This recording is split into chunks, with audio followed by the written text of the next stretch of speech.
અને હવે વાત તંત્રની અનાવૃત અને નિષ્ક્રિયતાને કારણે ભણતરના ભાર નીચે મજબૂર બાળકોની. નવસારી મહાનગરપાલિકા અને શિક્ષણ વિભાગની અનાવૃતને વધુ એક નિર્ણયનો ભોગ બન્યા માસૂમ વિદ્યાર્થીઓ. 200 જેટલા વિદ્યાર્થીઓ પોતાના જ શહેરમાં 1 કિલોમીટર દૂર જઈને ભણવા મજબૂર બન્યા છે. શહેરની દશેરા ટેકરી વિસ્તારની જર્જરિત શાળાને તોડી પાડવા નવી બનાવવા માટેનો પ્રોજેક્ટ હાથ ધરાયો. 6 મહિના પહેલાં મોટા ઉપાડે શાળા તોડી પડાયાની નવી ઇમારતનું ભૂમિપૂજન પણ કરવામાં આવ્યું હતું. અને બસ પછી જાણે સમય થંભી ગયો હોય તેમ સ્થિતિ યથાવત છે. શાળાની ઇમારત હતી તે સ્થળે અત્યારે ખુલ્લું મેદાન છે.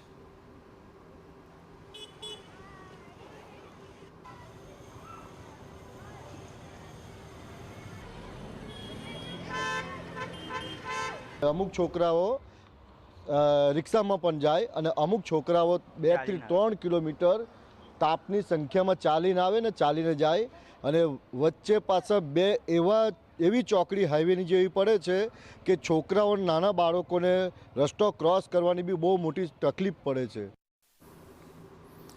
ખબર નહીં કેવા મુહૂર્તમાં ભૂમિપૂજન થયું હતું કે ભૂમિપૂજન બાદ કામ શરૂ કરવાના બદલે કોન્ટ્રાક્ટર તમામ સામાન ઉપાડીને ચાલ્યા ગયા.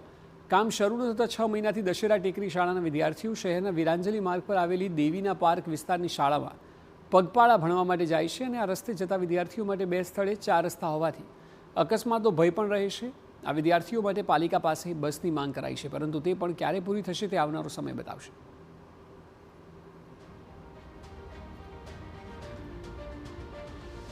ડિમોલેશન કરતી વખતે બાજુમાં આવેલી આંગણવાડીના પિલ્લર પણ જે તે ડિમોલેશન કરવાવાળાએ તોડી પાડ્યા. એટલે હાલમાં પરિસ્થિતિ એવી ઊભી થઈ છે કે સ્કૂલ મંજૂર થઈ ગઈ છે, પણ આંગણવાડીના રૂમના સારું હવે ખેંચતાણ ચાલી રહી છે. એ હવે પોતા સરકારી તંત્રનો વિભાગ છે કે આ વિભાગવાળા કહે કે અમને લિખિતમાં આપો, પેલા કહે કે અમને આપો.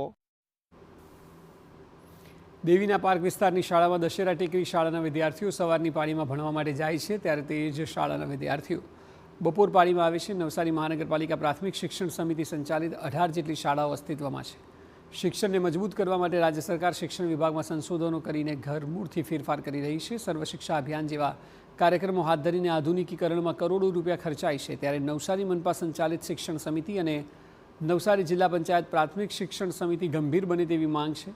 દશેરા ટેકરી શાળાનું બાંધકામ જલ્દી શરૂ થાય તો તેના વિદ્યાર્થીઓ ભટક્યા વગર ભણતર મેળવે અને તેમના માથેથી શિક્ષણનો ભાર ઓછો થાય.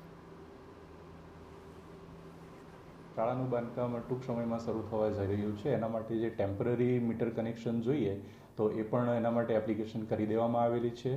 પાણીની બેઝિક જરૂરિયાત હોય છે તેના માટે બોર માટેની જગ્યા પણ નક્કી કરી દેવામાં આવેલ છે. તો ટૂંક સમયમાં એજન્સી દ્વારા એ કામગીરી પણ શરૂ કરવામાં આવનાર છે. અને આવનાર સમયમાં એક હજી કુમાર શાળા 1નું પણ બાંધકામ, તો જે બાબતે આવનાર બજેટમાં લઈશું તો એ ભવિષ્યમાં એ પણ એકાદ વર્ષની અંદર એનું પણ બાંધકામ શરૂ થવા જઈ રહ્યું છે.